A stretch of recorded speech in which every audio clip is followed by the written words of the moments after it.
Big noon kickoff. Here's the voice of college football at our network, Joel Klatt. Yeah, I've been pretty rough on you last couple of weeks. Yeah, but I've been right, so that's fine. You can take it. Well, whatever you want is fine. No friendly fire here. You're part of the company for the time being.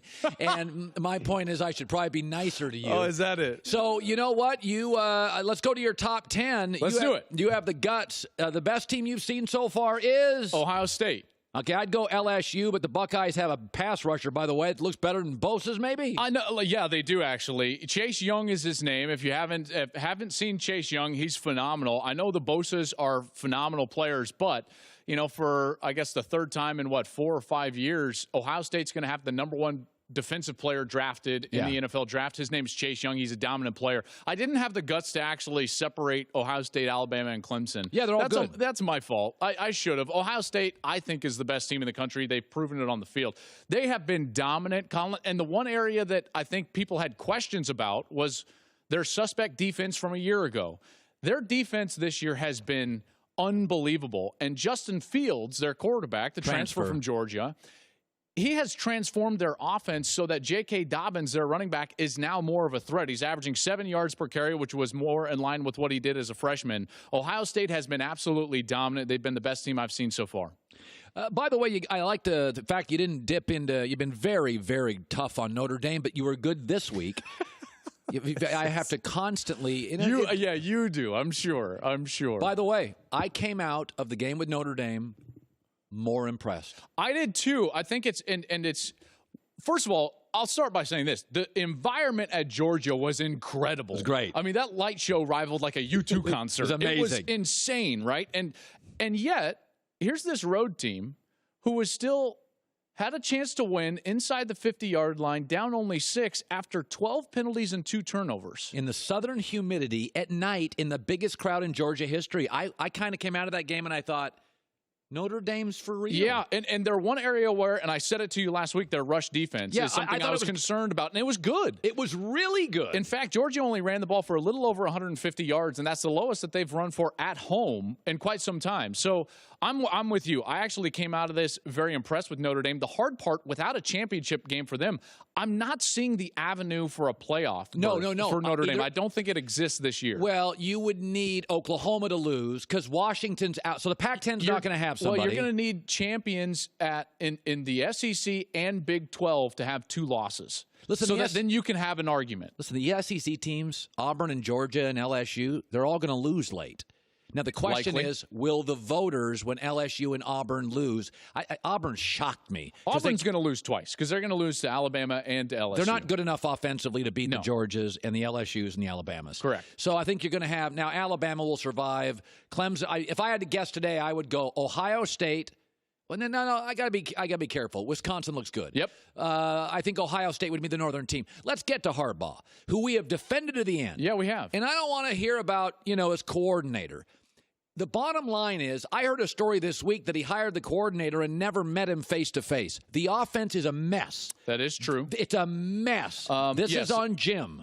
It is. Okay, so let's unpack all of that. And I don't want to start with, you and I get a lot like, oh, you guys are the Harbaugh guys. Well, the subject of Jim Harbaugh is very partisan. It's very partisan in that if you're in the anti-Harbaugh crowd or the Harbaugh is overrated crowd, then no one's allowed to give him any credit. Right. Or else you just scream and shout and kick and scream. Okay? No.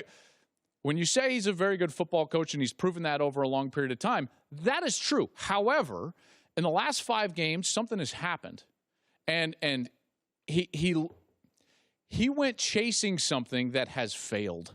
Yes. To this point. I don't know if it's going to, change. This change of offensive philosophy has failed so far. It's unwatchable. It is. And the one area where you would always say at least Harbaugh teams in general are, what would you say, tough at the line of scrimmage. They're not.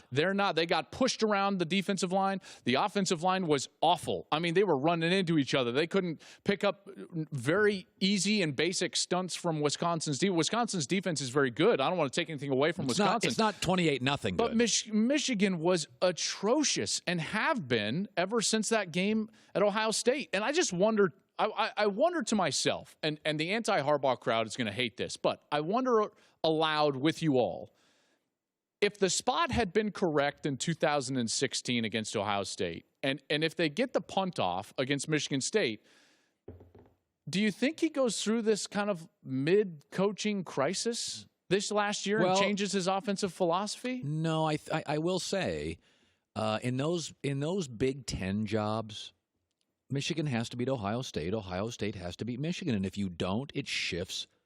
It shifts drastically. Yeah, I won't use the overused word narrative, but John Cooper was a great coach. He couldn't beat Michigan. He couldn't. And John Cooper now is a, quote, losing coach at Ohio State. He averaged 10.5 wins a year. That's correct. So it doesn't matter that Harbaugh has kind of pulled Michigan up by their bootstraps from the 7 years between Lloyd Carr and himself. It doesn't matter that he's averaged 3 more wins. It really in a better Big Ten. In a better Big Ten. In a better Big Ten, and it doesn't matter. This has been a failure of philosophical change. Now, that doesn't mean that it can continue to be a failure. Yeah. They might turn it around. I'm not sure. It doesn't look like it so far, because every game that I've watched, and I've watched all of them on film, I've done 2 of them in the booth, their offense is dreadful. And it starts with their offensive line. I know their quarterback play has not been great. Just bad. But Jim's offensive line has been atrocious. Okay, so this week you're doing the Oklahoma game, and Lincoln Riley is what Chip Kelly was about 9 years ago, which is the offensive guru in the country. And people are copying him left and right. By the way,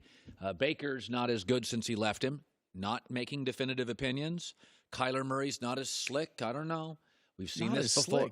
Anyway, the point being is, I watch Oklahoma and I look at Jalen Hurts, and I don't buy into Jalen Hurts. I buy into Lincoln Riley. So tell me this.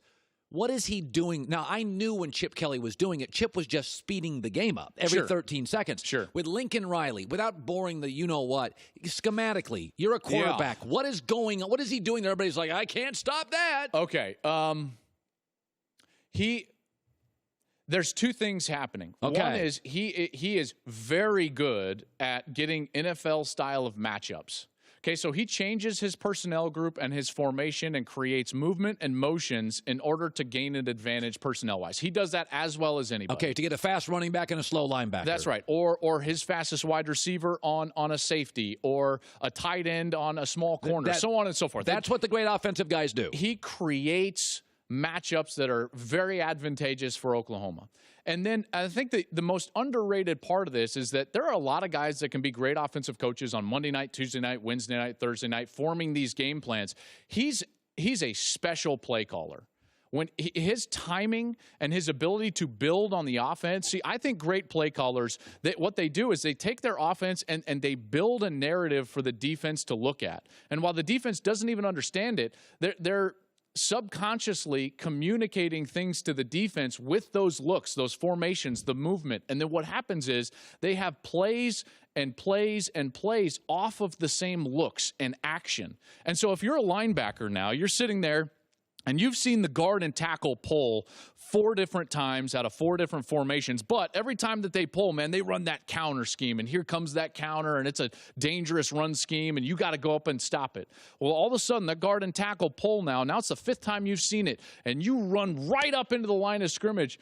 And then Calcaterra, the tight end, just kind of pops right by you, and he's wide open behind the linebackers. So stuff looks the same. Yes, it looks the same. It's simple for the offense. It's repetitive for the offense, and yet for the defense, it's maddening to try to decipher and recognize it. So he does a great job with formations, personnel, creating matchups, and then off of that, he does a marvelous job. He's the best in the country at building his offensive system during the game as a play caller, and he does that as well as anybody. Okay, now, there's 7 big brands in college football. We've talked Michigan, Ohio State, Alabama, Oklahoma, Texas, Notre Dame, and USC.